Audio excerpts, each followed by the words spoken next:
দুই গোষ্ঠীর মধ্যে গন্ডগোলের জেরে ফের অশান্ত দিনহাটা কলেজ। অভিযোগ, গন্ডগোলের জেরেই তৃতীয় সেমিস্টারের ছাত্রকে মারধরের অভিযোগ উঠল কলেজের ওই প্রথম সেমিস্টারের দুজন ছাত্রের বিরুদ্ধে। ঘটনায় আহত ছাত্রকে দিনহাটা মহকুমা হাসপাতালে ভর্তি করা হয়। অভিযোগ, এই কলেজের তৃতীয় সেমিস্টারের ছাত্র ইকবাল হোসেন স্কলারশিপে ফর্ম ফিল আপ করছিলেন। সেই সময় ওই কলেজের প্রথম বর্ষের দুই ছাত্র আলী এবং নোবেল এসে বাগবিতণ্ডায় জড়িয়ে পড়ে, যা পরবর্তীতে হাতাহাতি পর্যায়ে এসে পৌঁছায়। তার ফলেই তৃতীয় বর্ষের ছাত্র ইকবাল হোসেন গুরুতর আহত হন। আমরা স্কলারশিপের জন্য আমরা আমরা আমাদের 4টা বান্ধবী ছিল আমাদের এলাকায় বাড়ি, আর আমরা 4জন ছেলে ছিলাম। স্কলারশিপের জন্য কম্পিউটার দোকানে আমরা ফোন করতেছি।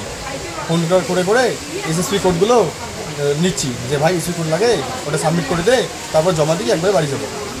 আমরা কল করতেছি, ফোন করতেছি, আমার একটা বন্ধু ফোন করতেছে, একটু ফোন করতে তো একটু চিল্লা লাগে না, যে ভাই এসএসপি কোড এটা হয় 5-2 এরকম করে চিল্লাচ্ছে। ও ক্লাসরুমে একটা মেয়েকে নিয়ে আসলো, এসে বললো যে ভাই চিল্লাছিস কেন, তুই চিল্লাছিস কিসের জন্য, এটা ক্লাসরুম। সময় তখন এই 2:30 এরকম হবে। ঠিক আছে, আমরা ফোন করতেছি যে ভাই দেখ, আমাদেরকে রিগিং করার চেষ্টা করিস না, আমরা কলেজের স্টুডেন্ট, আমরা ওগুলো তো যাই না, ঠিক আছে, অনুরোধ লাগে ভাই তুই বেরিয়ে যা। তারপরে আবারও বলতেছে তুই চিল্লাছিস কেন, দিতে গেলো, আরে ভাই আমরা ফোন করছি যে আমরা চিল্লাচ্ছি কোথায়। তারপরে ওর আমার হাতটা ধরে ক্লাসরুম থেকে বাইরে আনলো, যে এখন বল তুই কী বলবি, এখন বল। ঠিক আছে, এখন ও আবারও ফোন করলো, ওর বন্ধুদেরকে ফোন করে ডাকলো।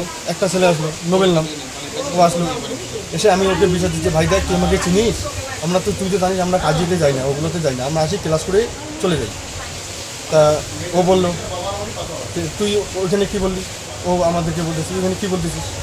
কয়জন রেগিং করেছিল তোমাকে? আমরা ছিলাম 4জন, আমার বান্ধবী ছিল 4জন, আবার ও ছেলে 2টা ছিল। আমরা 4জন ছিলাম। আমরা যদি ধরতাম ওরা দুজন পেতো না। কিন্তু কারা রেগিং করেছিল আপনাকে? কারা রেগিং করেছিল?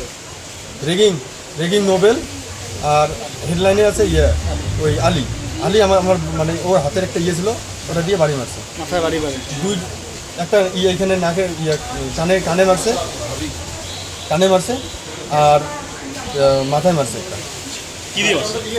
এটা হাতে একটা ছিল, চুড়ি ছিল লোহার, ওটা দিয়ে মারছে। তারপর কি হয়? মারছে, আমার ব্লাডিং হয়, লাস্টে আমার রুমাল দিয়ে চিপি ধরি হাসপাতালে প্রিন্সিপাল স্যার পাঠিয়েছেন।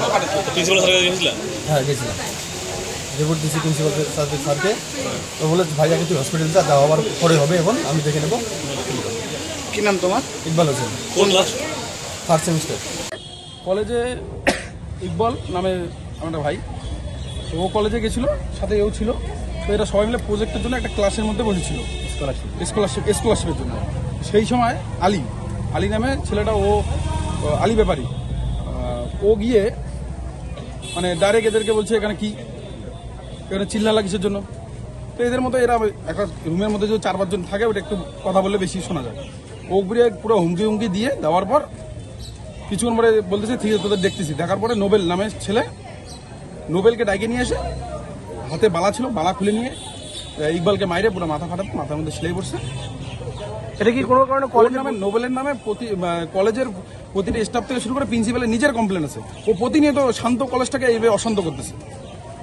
কলেজ এখন যেইভাবে শান্ত আছে, কলেজে গিয়ে কলেজের পরিবেশ দেখলেই বুঝতে পারবেন যে কলেজ কতটা শান্ত পরিবেশ আছে। কলেজ ছাত্ররা বলছে যে দুইটি পক্ষ রয়েছে, তাদের মারপিটের ফলে এমন পরিস্থিতি। দুপক্ষের এখানে কোনো ব্যাপার নেই। এখানে কিছু হাতে গোনা কয়েকজন যারা কলেজটাকে বিশৃঙ্খলা করার চেষ্টা করছে। তারা কারা? তারা ওই নোবেল আর আলী নামের ছেলে। আপনার নাম? আমার নাম রানা। এই ঘটনায় প্রথম বর্ষের ওই দুই ছাত্রকে পুলিশ আটক করে দিনহাটা থানায় নিয়ে যায়। তবে কলেজের ছাত্রনেতা আমির হোসেন এবং রানা হক এই ঘটনাকে গোষ্ঠীকন্দল বলতে নারাজ। হ্যাঁ, আমি শুনতে পেরেছি এবং ছিলাম আমি যখন ছেলেরা ডেকেছে। 2 গ্রুপ ছেলেদের মধ্যেও মারামারি হয়েছে, তার একজনের মাথা কেটেছে এবং আমি থানায় জানিয়েছি, পুলিশ এসেছে এবং তাদেরকে নিয়ে গেছে। পুলিশ ব্যাপারটা দেখবে।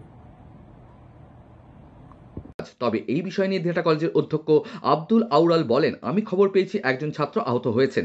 পুরো বিষয়টি পুলিশকে জানানো হয়েছে, পুলিশ যথাযথ ব্যবস্থা নেবে। Bureau news, ABN 24x7, Dinhata.